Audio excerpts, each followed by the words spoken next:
Hi, this is Arvind from Sportskeeda. Firstly, we would like to salute the martyrs of the CRPF who lost their lives in the Pulwama Terror Attack. We also would like to salute those serving in the armed forces and protecting the nation from terrorist threats. In this video, we would like to talk about something which happened as a fallout of the Pulwama Terror Attack. I am, of course, talking about the game between Real Kashmir and Minerva Punjab. Real Kashmir, as you may already know, is a team that is competing in the I-League, and Minerva Punjab were set to host them on February 18. But the local authorities in Srinagar had given the go-ahead for the match to happen. The AIFF appointed match commissioner was there at the ground in Srinagar 3 days before the scheduled game, and they had given the go-ahead for the match to happen. Minerva was still not convinced though, and they requested for additional confirmation for their well-being. And I would like to tell you why it was in Minerva Punjab's best interest to not travel to Srinagar for the match. They thought it's still pretty unsafe in Srinagar to play football, and they thought it's not right to host this match at a time when the CRPF personnel are still involved in taking down a couple of the Jaish-e-Mohammed men. And Minerva Punjab owner Ranjit Bajaj was just concerned about the safety of his players.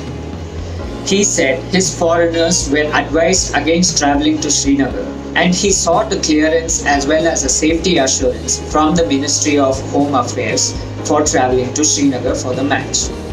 He claims the AIFF also did not provide any sort of clearance for him to go ahead with the match.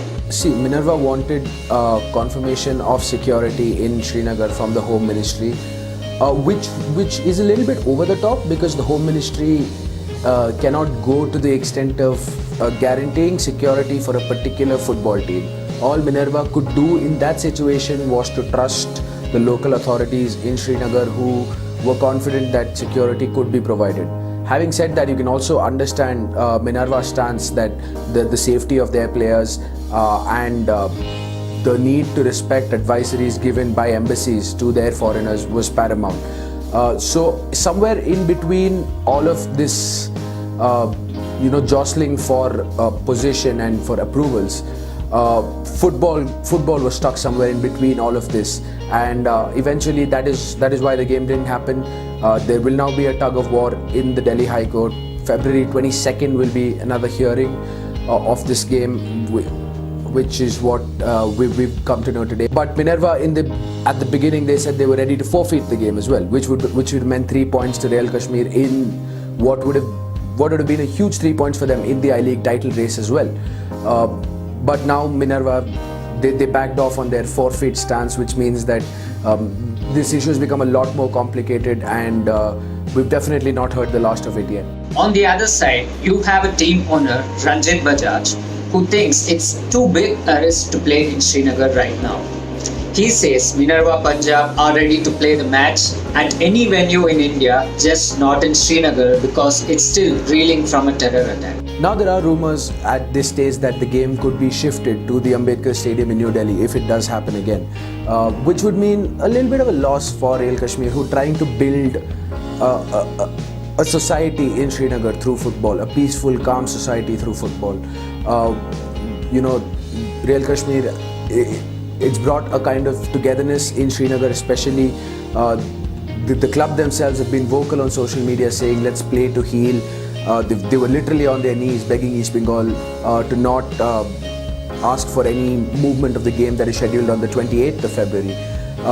But good news for Real Kashmir is that Parth Jindal, the owner of Bengaluru FC, has offered to send Bengaluru to Srinagar for an exhibition game after the ISL has concluded.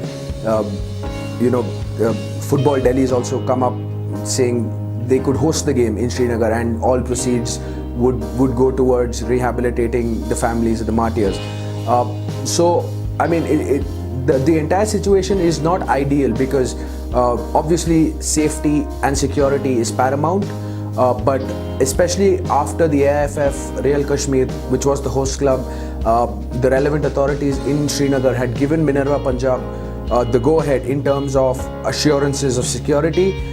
Minerva, despite their stance that security is paramount, Minerva probably should have respected, the calls from all concerned authorities within Srinagar that the game could go ahead. What do you feel about this issue? Should Minerva Punjab have travelled to Srinagar and played the match? Should football be played when there is a big question mark about the safety in Srinagar? Let us know in the comments below. Thank you for watching.